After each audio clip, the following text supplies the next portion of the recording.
മലയാളികളുടെ ഹൃദയഗീതങ്ങളുടെ കവി ശ്രീകുമാരൻ തമ്പി 84ാം പിറന്നാൾ ആഘോഷത്തിലേക്കാണ്. ആദ്യം തന്നെ പിറന്നാൾ ആശംസകൾ. ഈ ആഘോഷങ്ങളൊക്കെ എങ്ങനെയാണ്? പിറന്നാളിന് വലിയ രീതിയിൽ ആഘോഷങ്ങളൊക്കെ ഉണ്ടാകാറുണ്ട്? ഞാൻ ആഘോഷിക്കുന്നില്ല. ഇതിപ്പോൾ എൻ്റെ പേരിലൊരു ഫൗണ്ടേഷൻ ഉണ്ട്, ശ്രീകുമാരൻ ഫൗണ്ടേഷനും ചലച്ചിത്ര അക്കാദമി ചേർന്ന് നടത്തുന്ന ഫംഗ്ഷനാണിത്. അത് ഫംഗ്ഷൻ വളരെ ലളിതമാണെന്ന് ഞാൻ പറഞ്ഞുകൊണ്ടാണ് ഇപ്പോൾ ഈ അനാഥാലയത്തിൽ, അതായത് ശ്രീചിത്ര ഹോമിലേക്ക് മാറ്റിയത്. അത് വലിയൊരു ഹാളൊന്നും വേണ്ട എന്ന് ഞാൻ പറഞ്ഞുകൊണ്ടാണ്. അപ്പോൾ ഇത് അവരുടെ കൂടെ ഒരു ആഹാരം കഴിക്കുക, അങ്ങനെ ലളിതമായിട്ട് രീതിയിൽ ആണ്. പക്ഷേ ലളിതമായ രീതി തുടങ്ങിയാലും ആളുകൾ വരുമ്പോൾ, പ്രധാനപ്പെട്ട വ്യക്തികൾ വരുമ്പോൾ അത് വലുതായിട്ട് മാറും. അതിപ്പോൾ നമ്മുടെ കുറ്റമല്ല. അങ്ങനെ ഇപ്പോൾ തന്നെ തിരുവനന്തപുരത്ത് 3 സ്ഥാനാർത്ഥിമാരും വന്നു. പന്നീർ രവീന്ദ്രൻ വന്നു, രാജീവ് ചന്ദ്രശേഖർ വന്നു. പിന്നെ അവർ പറഞ്ഞൊരു കാര്യമുണ്ട്, ഞങ്ങൾ ഇതുവരെ ഒരു വേദിയിൽ ഒരുമിച്ചിട്ടില്ല, പക്ഷേ ശ്രീകുമാരൻ തമ്പിയാണ് അവർ ഒരുമിപ്പിച്ചത്. അങ്ങനെ അത് ബൈ ചാൻസ് ഇറ്റ് ഹാപ്പൻ, അത്രയേ ഉള്ളൂ. നമ്മൾ ശ്രീകുമാരൻ തമ്പി എന്നൊരു വ്യക്തി കവിയും ഗാനരചയിതാവും ഒക്കെ ആയി തുടങ്ങുന്നത് ഏത് കാലത്ത്? ഏത് ശ്രീകുമാരൻ തമ്പി എന്നൊരു വ്യക്തി കവിയിലേക്ക് അല്ലെങ്കിൽ ഗാനരചയിതാവിലേക്ക് എത്തുന്ന ആ വഴി ഏതാണ്? എനിക്കൊന്ന് ഗണിതത്തിലൂടെ അല്ലെങ്കിൽ എഞ്ചിനീയറിങ്, ആ ഒരു നമ്മളൊരിക്കലും പ്രതീക്ഷിക്കുന്നില്ല. ഒരുപക്ഷെ I am a born poet. ഞാൻ കവിയായി ജയിച്ചവനെ, കണക്ക് പഠിച്ചതേ ഉള്ളൂ. സാധാരണ കവികൾ കണക്ക് പഠിക്കാറില്ല, പക്ഷേ ഞാൻ കണക്കിന് മിടുക്കനായിരുന്നു. അപ്പോൾ ഞാൻ കണക്ക് പഠിച്ചു, അങ്ങനെ എഞ്ചിനീയറായി, അത്രയേ ഉള്ളൂ. അതുകൊണ്ട് എൻ്റെ കവിത പോകില്ല. കവിത എപ്പോഴും കൂടെ ഉണ്ടായിരുന്നു, പാട്ട്. പിന്നെ ഗാനം എന്ന് പറഞ്ഞാൽ എൻ്റെ കവിതയും ഗാനങ്ങളാണ്, ഗാനങ്ങളും കവിതയാണ്. എല്ലാ ഗാനങ്ങളും കവിതകളാണ്. ഇപ്പോൾ ആ നിമിഷത്തെ നിർവൃതിയിൽ ഞാൻ രാവണിത്തെല്ലായി മാറി നിങ്ങൾ അച്ചടിച്ചു കഴിഞ്ഞാൽ കവിതയാണ്. ആത്മസന്ധ അനർഹമുദ്രകൾ ആരോപരി നാം മറക്കുവതെങ്ങനെ കവിതയാണ്. പാട്ട് ലളിതമായിട്ടുള്ള, അങ്ങനെ എൻ്റെ എല്ലാ ഗാനങ്ങളും കവിതയുണ്ട്. അപ്പോൾ കവിതയിൽ ഗാനമുണ്ട്. എൻ്റെ പല കവിതകളും ഗാനമാക്കി മാറ്റാം. എന്തിനെന്നെ വിളിച്ചു നീ വീണ്ടും, എൻ്റെ സ്വപ്ന സുഗന്ധമേ, കവിതയാണ്. ഞാനിത് കവിത പാട്ടാക്കിയതാണ്. അപ്പം അങ്ങനെ അത് രണ്ടും ഒന്നാക്കിയ ആളാണ് ഞാൻ. ഒരു ഗാനം എഴുതുന്നതാണോ അല്ലെങ്കിൽ സിനിമാ ഗാനം എഴുതുന്നതാണോ അല്ലെങ്കിൽ കവിത എഴുതുന്നതാണോ, രണ്ടും തമ്മിലുള്ളൊരു വഴികൾ എങ്ങനെയാണ്? എത്രത്തോളം അതായത് സിനിമ ഗാനം എഴുതുമ്പോൾ അത് പൂർണ്ണമായും നമ്മുടെ മാത്രം ആശയമല്ല. ഇങ്ങനൊരു ആശയം വേണമെന്ന് ഡയറക്ടർ പറയുമല്ലോ, ഇതാണ് സന്ദർഭം. അപ്പോൾ അവിടെ നമ്മൾ സ്വയം മാറണം, നമ്മൾ പരകായ പ്രവേശനം നടത്തണം, നമ്മൾ ആ കഥാപാത്രമായിട്ട് മാറണം. ആ കഥാപാത്രമായിട്ട് മാറി അത് മാത്രമല്ല. എന്നെ സംബന്ധിച്ച് വലിയ കുഴപ്പമൊന്നുമില്ല. ഞാൻ ട്യൂൺ വെച്ചും പാട്ടെഴുതും. ഇപ്പോൾ സലീൽ ചൗധരി, ശ്യാം, ഇളയരാജ, പിന്നെ വേദ്വാൽ വർമ്മ, കാനു ഘോഷ്, എല്ലാം ട്യൂൺ ആദ്യം തന്നിട്ട് പിന്നെ എഴുതിയതാണ്.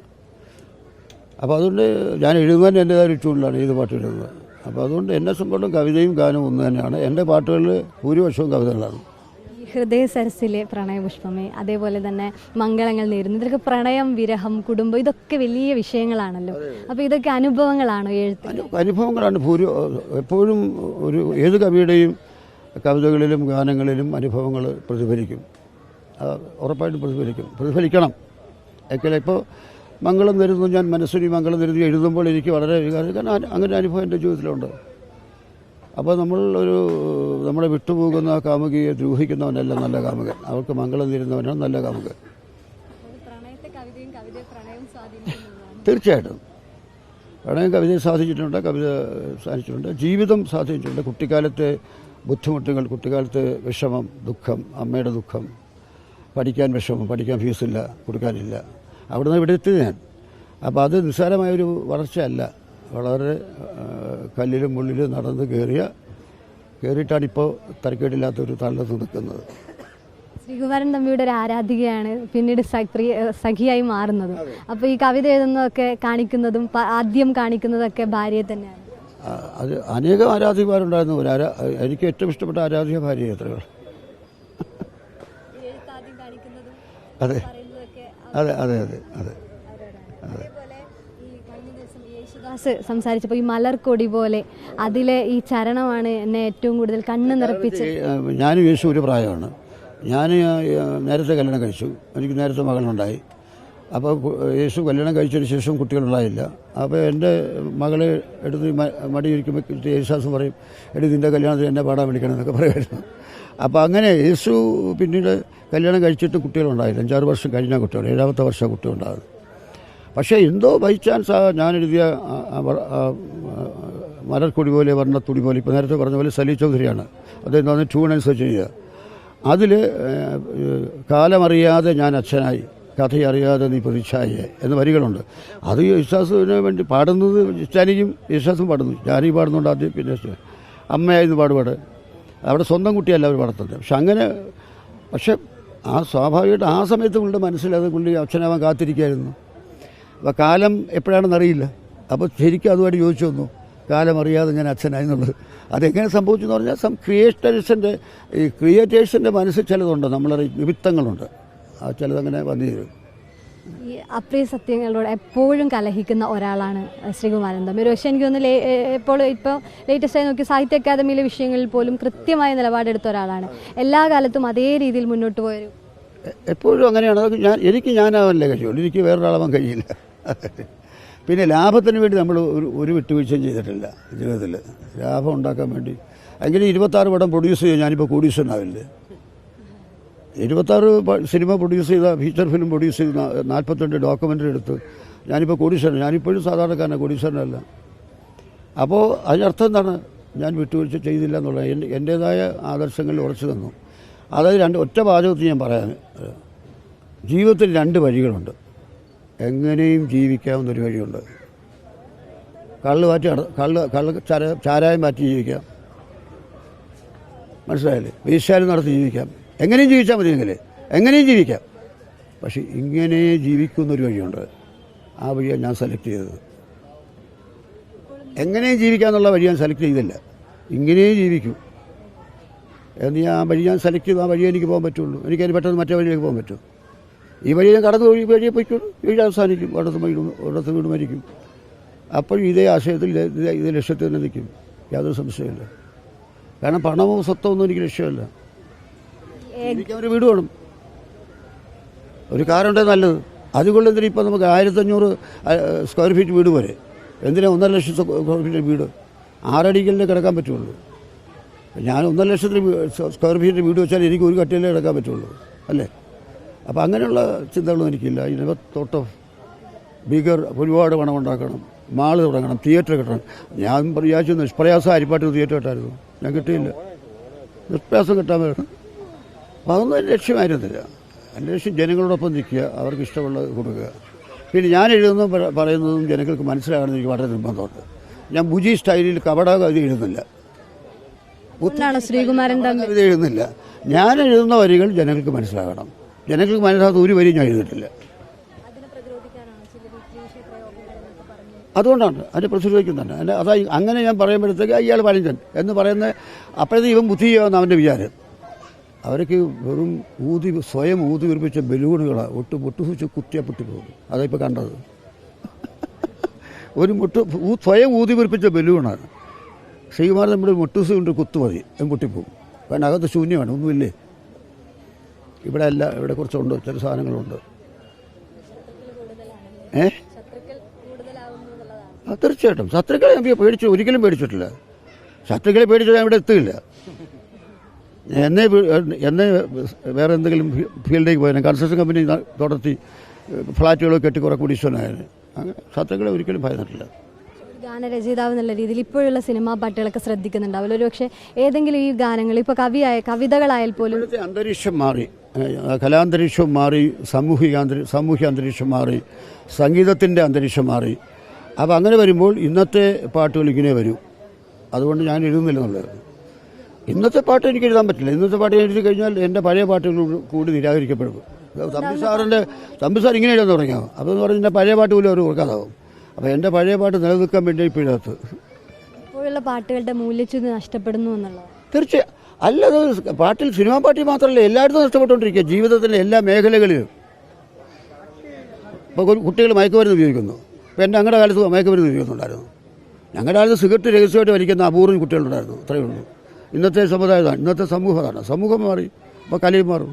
സമൂഹം പ്രതിഫലിക്കുന്നതാണ് കല. അതൊരു ദർപ്പണമാണ്. കല ഒരു കണ്ണാടിയാണ്. സമൂഹം അത് പ്രതിഫലിക്കും. അപ്പോൾ ഞങ്ങളുടെ കാലഘട്ടത്തിൽ ഞങ്ങളുടെ സമൂഹം പ്രതിഫലിച്ചു. ഇന്നത്തെ സമൂഹം പ്രതിഫലിക്കും. അതിന് ആരെയും കുറ്റം പറയാൻ നോക്കില്ല. കവിതകളിലൊരു രാഷ്ട്രീയം ഉണ്ടാകുമല്ലേ എല്ലാ കാലത്തും? കവിതകളിലെ രാഷ്ട്രീയം എന്ന് പറയുന്നത് പോലെ എപ്പോഴും പാവപ്പെട്ടവൻ്റെ കൂടെയാണ്, യാതൊരു സംശയമില്ല. പക്ഷെ പാവപ്പെട്ടവൻ്റെ കൂടെ ആണെന്ന് വെച്ചാൽ ഒരുപാട് ചുറ്റി നക്ഷത്രം എടുത്ത് പൊക്കി പിടിക്കത്തില്ല. ഞാൻ അല്ലെങ്കിൽ തിരുവോണത്തിന് കോടി ഉടുക്കാൻ കുതിക്കുന്നു തെരുവിൻ മക്കൾ, അവർക്കില്ല പൂമുറ്റങ്ങൾ പൂനിരത്തുവാൻ, വയറിൻ്റെ രാഗം കെട്ടി മയങ്ങുന്ന അഭാവനന്മാർ, അവർ കോണക്കോടി അരിവ എന്ന് നിലാവിനോട് പറയുക ഇല്ലല്ലോ.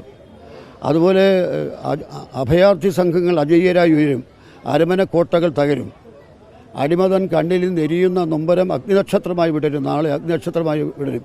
ഇത്രയും തീവ്രമായ കമ്മ്യൂണിസം ONV പോലും എഴുതിയിട്ടില്ല. പക്ഷേ ഞാനത് പറഞ്ഞിട്ട് ഇവരയ്ക്ക് പോകുന്ന പത്മശ്രീയും പത്മഭൂഷണും ചോദിച്ചു നടക്കുന്നില്ല. അത്രയേ ഉള്ളൂ. അതെ, അല്ല അത് മാറിക്കൊണ്ടിരിക്കും. അതായത് അത് ഞാൻ ഈ അടുത്ത കാലത്ത് പറഞ്ഞു, ഇന്ത്യയിൽ തന്നെ പറഞ്ഞിട്ടുണ്ട്. അതായത് ലെനിൻ പറഞ്ഞിട്ടുള്ള വാചകമുണ്ട്.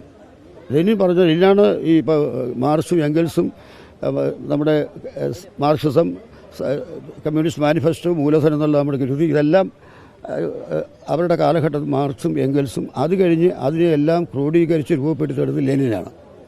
ലെനിൻ പറഞ്ഞൊരു വാചകമുണ്ട്, കമ്മ്യൂണിസത്തെ തകർക്കാൻ കമ്മ്യൂണിസ്റ്റുകാർക്കേ കഴിയൂ. മനസ്സിലായോ? ലെനിൻ്റെ ദീർഘശിക്ഷ എത്രയാണെന്ന് മനസ്സിലാക്കണം. കമ്മ്യൂണിസത്തെ തകർക്കാൻ കമ്മ്യൂണിസ്റ്റുകാർക്കേ കഴിയൂ, വേറെ ആർക്കും കഴിയില്ല. അപ്പോൾ ബംഗാളിൽ കമ്മ്യൂണിസ്റ്റ് തകർത്ത കമ്മ്യൂണിസ്റ്റുകാർ തന്നെ. അത് പിന്നെ മമതാ ബാനർജി മുതലെടുത്തു. കേരളത്തിൽ ഇപ്പോൾ ചില ആളുകൾ ചില ചെറിയ ആൾക്കാർ തകർക്കാനുള്ള പരിപാടി തുടങ്ങിയിട്ടുണ്ട്. അവർ തന്നെ അതവർ സ്വയം മനസ്സിലാക്കി അവർക്ക് തന്നു. അത്രയേ ഉള്ളൂ എനിക്ക് പറയാം. കലാലയങ്ങളിൽ എപ്പോഴും കലാലയങ്ങളാണ് ഈ കവിതകളും ഇതൊക്കെ വലിയ രീതിയിൽ നമ്മൾ പാടി നടക്കുന്ന ഒരിടം എന്ന് പറയുന്നത്. പക്ഷേ ഇപ്പോൾ ശ്രദ്ധിച്ചിട്ടുണ്ടാവും, പക്ഷേ കേരള സർവകലാശാലയിൽ ഒരു കലോത്സവത്തിലെ വിഷയങ്ങളൊക്കെ ശ്രദ്ധിച്ചിരുന്നു. സംഘർഷങ്ങൾ ഉണ്ടാകുന്നു, അതായത് മത്സരങ്ങളെ ചൊല്ലിയും വിധികർത്താക്കളെ ചൊല്ലിയും ഒക്കെ മത്സരങ്ങളും അടിപിടിയുമാണ് ഇപ്പോൾ കലാലയങ്ങളിൽ പോലും നടക്കുന്നത്. ഇതെല്ലാം തന്നെ ഡിസിപ്ലിൻ എൻ്റെ കുറവാണ്. ഇപ്പോൾ ഞാൻ ഇത്രയും കൊല്ലം 58 കൊല്ലമായി ഞാൻ സിനിമ വന്നിട്ട്. ആദ്യത്തെ പാട്ട് എഴുതിയിട്ട് 58 കൊല്ലമായി, മനസ്സിലാക്കണം. ഈ 58 കൊല്ലം സിനിമയിലും സാഹിത്യത്തിലും സജീവമായി നിന്നിട്ടും ഞാൻ മദ്യപിച്ചിട്ടില്ല, പുകവലിച്ചിട്ടില്ല. അതെൻ്റെ ഡിസിപ്ലിനാണ്. അപ്പോൾ നമ്മൾ കുട്ടികൾ എന്താ വെച്ചാൽ അവർ സെൽഫ് ഡിസിപ്ലിൻ വേണം, അവർക്ക് അവരുടേതായ ഡിസിപ്ലിൻ വേണം. ഇല്ലാത്തത് അധ്യാപകർ പറഞ്ഞു കൊടുക്കണം.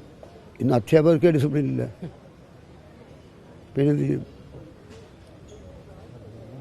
അവിടെ അവരെ നയിക്കുന്ന പൊളിറ്റിക്സാണ്, അധ്യാപകരെ നയിക്കുന്ന പൊളിറ്റിക്സാണ്, പോലീസുകാരെ നയിക്കുന്ന പൊളിറ്റിക്സാണ്. പോലീസുകാരനിപ്പോൾ ചെയ്യുമ്പോൾ ഭരിക്കുന്ന കക്ഷി എതിർത്താൽ എന്നെ കാസർഗോഡ് സ്ഥലം മാറ്റുന്നത് പേടിയാണ്. ആ ഭയം അംഗീകരിക്കുക. അപ്പോൾ എല്ലാവരും ഭയന്നു കഴിഞ്ഞാൽ എങ്ങനെയാണ് ജീവിക്കുക, ജീവിതം മുന്നോട്ട് പോകുക? എല്ലാവരും ഭയപ്പെടുകയാണ്. അപ്പം അങ്ങനെ അത് കാലഘട്ടമാണ്, നമുക്കൊന്നും ചെയ്യാം. കാലഘട്ടത്തിൽ തിരുത്തേണ്ടത് നമ്മുടെ എല്ലാവരുടെയും ചോരയാണ്, നമ്മുടെ എല്ലാവരും കുറ്റമാണ് ഇങ്ങനെ ആയത്. അതൊരു പ്രത്യേക വിഭാഗം. നമ്മളെല്ലാം പ്രതികളാണ്, നമ്മളൊക്കെ കുറ്റവാളികളാണ്. നമ്മുടെ കാര്യം മാത്രം നോക്കുന്നു, അവിടെ പ്രശ്നം. ഇപ്പോൾ എഴുത്ത് എങ്ങനെയാണ് ഇപ്പോൾ പറയുന്നത്? ഇപ്പോൾ ഞാൻ നല്ലപോലെ എഴുതുന്നുണ്ട്. ഞാനിപ്പോൾ മാധ്യമം വാരികയിൽ എൻ്റെ ഒരു പരമ്പര വന്നുകൊണ്ടിരിക്കുകയാണ്, മലയാള ചലച്ചിത്ര ഗാന ചരിത്രം. 1938 ബാലൻ എന്ന സിനിമയാണ് ആദ്യത്തെ ശബ്ദചിത്രം. അതുമുതൽ ഇന്ന് വരെയുള്ള ചലച്ചിത്ര ഗാനങ്ങളുടെ ചരിത്രമാണ്. ഈ കാലഘട്ടത്തിൽ വന്ന മുഴുവൻ ഗാനരചയിതാക്കളും സംഗീത സംവിധായകർ, ഗായകർ, അതെല്ലാം ഒരു പാട്ടിൻ്റെ ഒരു പല്ലവിയെങ്കിലും പറഞ്ഞിരിക്കും. ഭാവിയിൽ അതൊരു വലിയ റെക്കോർഡായിരിക്കും. മലയാള സിനിമാ സംഗീതത്തെക്കുറിച്ച് പഠിക്കാൻ ഒരു വിദ്യാർത്ഥി ആ പുസ്തകം വായിച്ചാൽ മതി. അതിപ്പോൾ മാധ്യമത്തിൽ 90 അധ്യായമായി തുടർന്നുകൊണ്ടിരിക്കുക, മാധ്യമം വാരി വന്നുകൊണ്ടിരിക്കുക. അപ്പോൾ ഒരിക്കൽ കൂടി പിറന്നാൾ ആശംസകൾ. Video journalist Santhosh Sekhar, reporter Sunisha Illoor, in reporter, Thiruvananthapuram.